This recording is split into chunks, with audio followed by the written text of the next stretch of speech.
अभी 1:30 बज रहा है और मुझे आज उठने में बहुत ज़्यादा लेट हो गया क्योंकि रात में मुझे सोने में बहुत ज़्यादा टाइम लग गया। मुझे टेंशन की वजह से नींद ही नहीं आ रही थी रात में। मैं पता नहीं कब सोई, मुझे पता नहीं है। और मैं सुबह उठी हूँ 10 बजे और मैं अभी फ्रेश एंड अप हो चुकी हूँ। मैंने ब्रेकफास्ट भी कर लिया है और अभी मैं जा रही थी पढ़ने, तब तक 1 घंटे पहले ही अभी हमें एक बैड न्यूज़ मिला कि मेरी जो बुआ दादी हैं उनकी तबीयत बहुत ही ज़्यादा ख़राब है, वो सीरियस है एकदम। डॉक्टर ने भी जवाब दे दिया है कि शायद वो ना बचें। वो अभी बनारसी सिटी में रहती हैं तो हम वहाँ पे जा नहीं सकते हैं, बहुत टाइम लगेगा जाने में। तो अभी तो मुझे घर पे कोई कुछ नहीं कर रहा, अभी हैं सब लोग ऐसे ही, तो मैं अभी जा रही हूँ पढ़ने। और कितना पढ़ सकती हूँ, मुझे भी जाना पड़ेगा वहाँ पे कि नहीं मुझे नहीं पता है, पर देखते हैं क्या होता है। हम उनसे बहुत ज़्यादा क्लोज़ हैं सब लोग, तो इस वजह से बहुत ज़्यादा ख़राब भी लग रहा है। पर ऐसे तो प्रॉब्लम्स बहुत सारी आती रहेंगी, आगे भी आ भी चुकी हैं मेरी लाइफ में बहुत सारी। तो मैं भी पढ़ाई नहीं डिस्टर्ब कर सकती हूँ क्योंकि ऑलरेडी जो समझ आ चुका है कि वो प्रॉब्लम्स तो आती रहती हैं, बहुत सारी प्रॉब्लम्स आती हैं, पर पढ़ाई जो है वो कंटिन्यूअसली होनी चाहिए। तो अभी मैं इसलिए पढ़ाई तो करूँगी ही आज। और मैंने चैलेंज भी लिया है ब्लॉग का, तो इस वजह से मैं ब्लॉग भी शूट कर रही हूँ। फर्स्ट टाइम मेरा इतना कोई क्लोज़ इस दुनिया से गया है और मुझे बहुत ही ज़्यादा दुखी फ़ील हो रहा है। मतलब मैं जब छोटी थी, 5th क्लास में थी, तब मेरी नानी का डेथ हुआ था।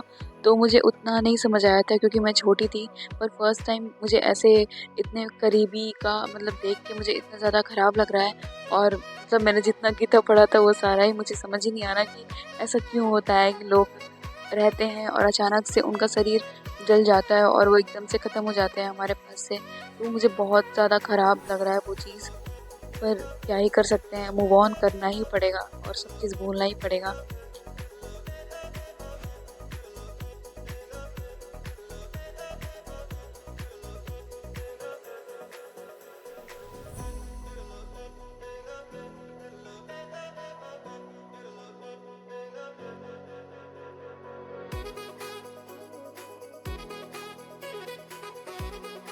अभी 2 बज रहे हैं और मुझे पता नहीं क्यों नींद ही नहीं आ रही है। मैं सोई थी और मेरी नींद अचानक से खुल गई है और तब से मुझे नींद ही नहीं आ रही है। तो मैं जा रही हूँ अभी पढ़ने। मैं लेक्चर ही देखूँगी, पता नहीं दिमाग में घुसेगा कि नहीं, कि अगर मैं खुद से कुछ थ्योरेटिकल पढूँ तो। मैं जा रही हूँ लेक्चर ही देखूँगी।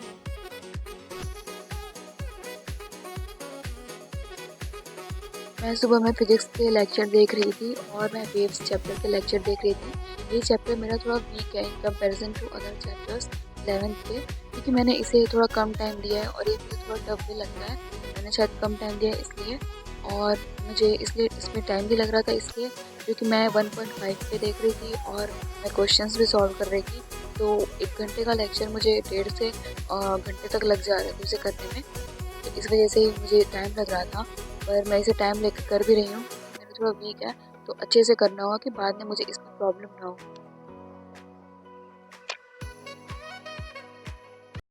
जा ही रही थी क्योंकि मैं रात का सिर्फ 3 घंटा ही सोई हुई हूँ। तो मेरे से यहाँ पे जो ग्लास था वो टूट गया और अभी मैंने उसे फेंक दिया है क्योंकि वो रॉकी बार बार रूम में आता है तो उसके पैर में लग सकता है। तो मैंने उसे कपड़े में बांध के फेंका है कि किसी और जानवर को प्रॉब्लम ना हो। तो वो तो टूट गया, अभी से मुझे देखना होगा कि मैं और क्या करूँ इसका। इसका कुछ करना होगा मुझे।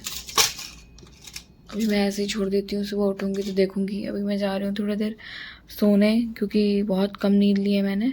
थोड़ा सा सोऊंगी तो सुबह उठूँगी तो फ्रेश हो फील करूँगी, तो मेरे लिए सही रहेगा। ये रॉकी नहा करके बैठा है, मैंने इसे धूप में बैठाया था, फिर ये आके रूम में बैठ गया है और मैंने अभी इसे नहलाया हुआ है। अभी 1 बज रहा है और मैं आज सुबह 9 बजे उठी थी। मैं फ्रेश एंड अप हो चुकी हूँ और मैंने ब्रेकफास्ट भी कर लिया और मुझे आज रॉकी को भी नहलाना था क्योंकि कोई था नहीं, वो 2 दिन से वो नहाया नहीं था, तो आज मुझे ही उसे नहलाना था।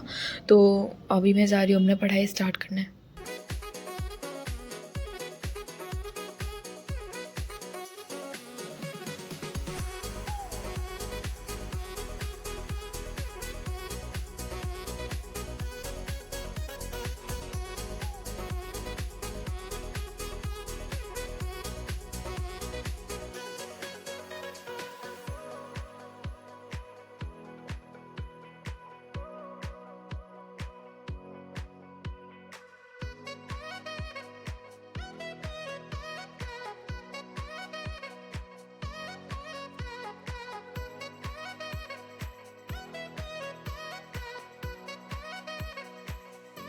Thank you for your love and support. और मेरा 10 के सब्सक्राइबर हो गया है, पर इतना सब कुछ हो रहा है कि मुझे समझ नहीं आ रहा है मैं कैसे रिएक्ट करूँ, क्या करूँ। पर थैंक यू सो मच। और लेकिन इतने सारा मेहनत लगता है तो एक्सपेक्टेशंस भी बढ़ जाती हैं। तो प्लीज़ अगर आप मेरी वीडियोस देखते हो और मेरे चैनल को सब्सक्राइब नहीं करते हो तो सब्सक्राइब कर लो, और मेरी वीडियो अच्छी लगे तो लाइक, शेयर और कमेंट ज़रूर कर देना। Thank you.